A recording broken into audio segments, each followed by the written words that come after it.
बच्चों, आज हम आपको वापस जो है नीति शास्त्र पे लेकर के चलते हैं कि नीति शास्त्र जो है हमारा, उसमें नैतिकता से संबंधित अनेक चीजें हैं। ठीक है ना।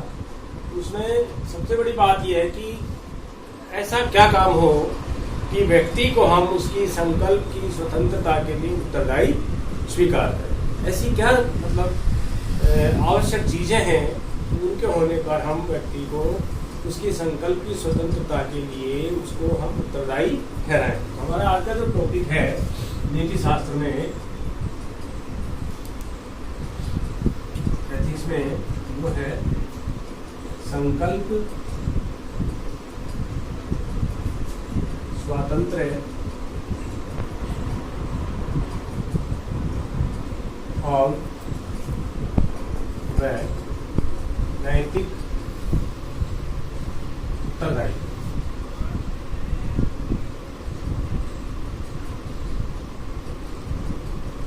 संकल्प स्वातंत्र्य व नैतिक उत्तरदायी अर्थात कि हम व्यक्ति में संकल्प की स्वतंत्रता हो तो हम उसे किन किन चीजों के लिए नैतिक रूप से उसको उत्तरदायी ठहरा सकते हैं, है ना। तो सबसे पहली चीज है कर्म करने की क्षमता।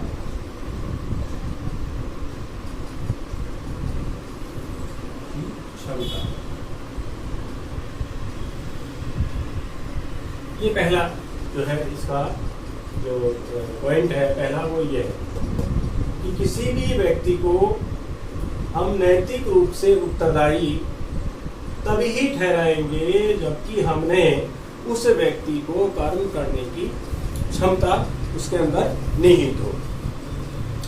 यदि व्यक्ति में कर्म करने की क्षमता अर्थात उसमें कैपेसिटी, कार्य करने की कैपेसिटी नहीं है तो वह नैतिक रूप से किसी कार्य के लिए उत्तरदायी नहीं है।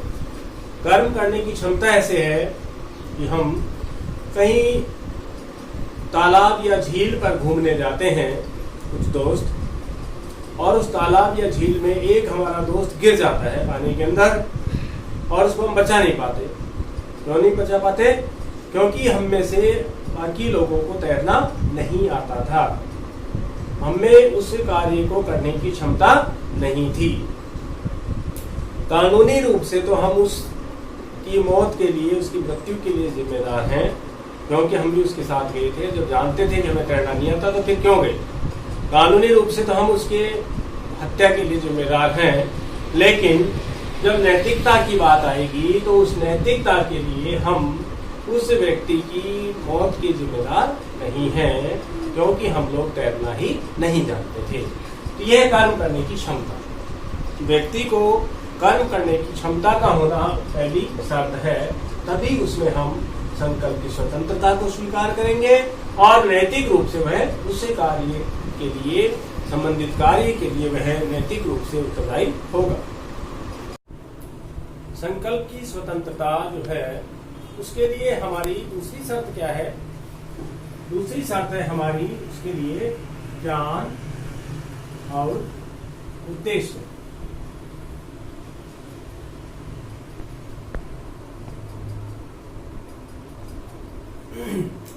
ये इस संकल्प की स्वतंत्रता के लिए दूसरी शर्त है कि व्यक्ति अपने संकल्प के लिए पूरी तरह से स्वतंत्र है, लेकिन उसके साथ साथ इन चीजों का भी होना जरूरी है।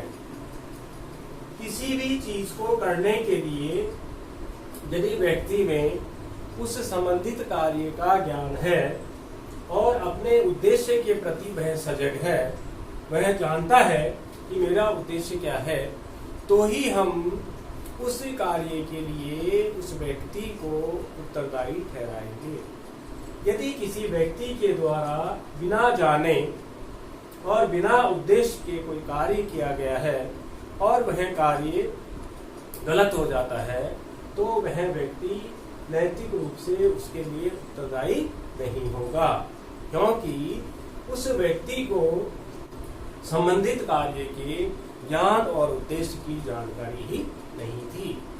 ऐसी एक बीमारी होती है क्लेप्टोमेनिया।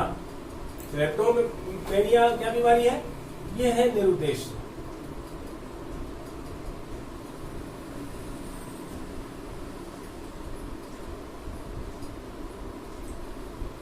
क्लेप्टोमेनिया निरुद्देश्य कार्य किए जाने वाली बीमारी है। इसमें व्यक्ति चोरी करता है, लेकिन चोरी करने का उसका उद्देश्य निहित नहीं होता। उसे इस चीज का ज्ञान ही नहीं होता कि चोरी करना अपराध है। ऐसे में जब बिना उद्देश्य के व्यक्ति चोरी करता है, उसका कोई उद्देश्य ही नहीं है चोरी का कि मैं चोरी क्यों कर रहा हूँ, तो इसको कहा गया है क्लेप्टोमेनिया।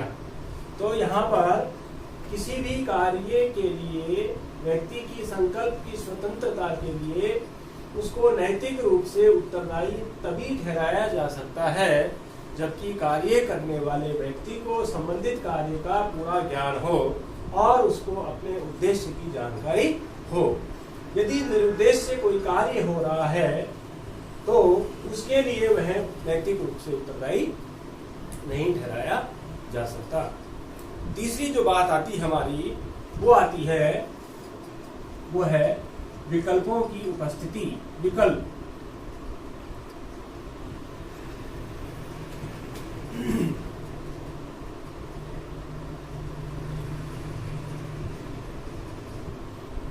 ठीक है। अब आती है विकल्पों की उपस्थिति। किसी भी व्यक्ति की संकल्प की स्वतंत्रता के लिए तभी उसको स्वतंत्र माना जाएगा कार्य करने के लिए जबकि उसके पास में विकल्पों की उपस्थिति हो, अर्थात उसके पास में अन्य प्रकार के अल्टरनेट हो। यदि आपने किसी व्यक्ति को एक ही कार्य दे दिया और कह दिया कि इसे करना ही है, ठीक है ना, और फिर वो कार्य सही नहीं होता तो उस कार्य के लिए व्यक्ति को उत्तरदायी नहीं ठहराया जा सकता।